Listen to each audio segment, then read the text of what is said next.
How y'all doing? This is Rob Burnham, here, Preacher Man RB, and this is another episode of Retro TV 91. This time I'm doing another movie reviews, and this time I'm reviewing Percy Jackson and the Sea of Monsters. What happens in this movie, it starts off in the past with Annabeth, Grover, Luke, and Talia, the daughter of Zeus. And they're trying to get to Camp Half-Blood, and a Cyclops winds up killing Talia, and Zeus turns Talia into a tree after she dies, and she becomes the barrier of Camp Half-Blood. So what happens is, the present day, Luke attacks Camp Half-Blood and poisons Talia's tree. So the barrier gets broke down, and this mechanical bull comes into the camp, and Percy and his new brother that we meet, Tyson, who is a Cyclops, and the rest of Percy's friends stop the bull and defeat it. So Clarice, the daughter of Ares, gets sent on the quest to get the fleece. That way they can revive the tree that Talia was made out of. So she goes off on the quest or whatever.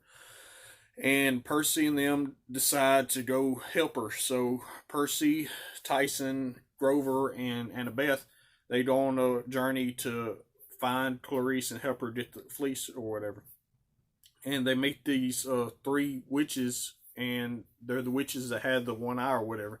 And that before this, Percy gets this prophecy that he's either going to be the rise of Olympus or the fall of it.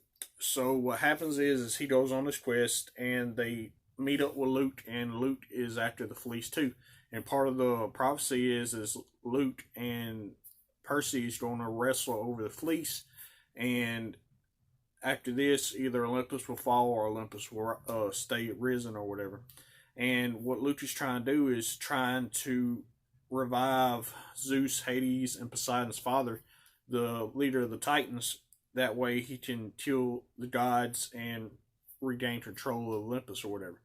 So Luke is trying to do this, and Percy and them make it to the Sea of Monsters, and it's the Bermuda Triangle, and they're able to get the fleece from this Cyclops that's guarding the fleece. And Tyson and them is able to trap the Cyclops because Tyson's half Cyclops and half God, so he's able to help defeat them.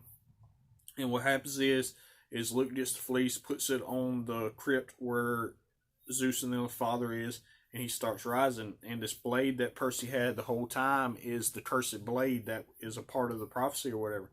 And Percy's able to re-kill his grandfather, the Lord of the Titans or whatever, and is able to defeat him and get the fleece off of him. So they get the fleece, and Annabeth winds up getting stabbed by one of Luke's monsters and dies, and they put the fleece on her, and she comes back to life. And then they put the fleece on Talia's tree, and at the end of the movie, Talia comes back to life, and Percy's figuring out that the prophecy might not have been about him this whole time. It might have been about Talia.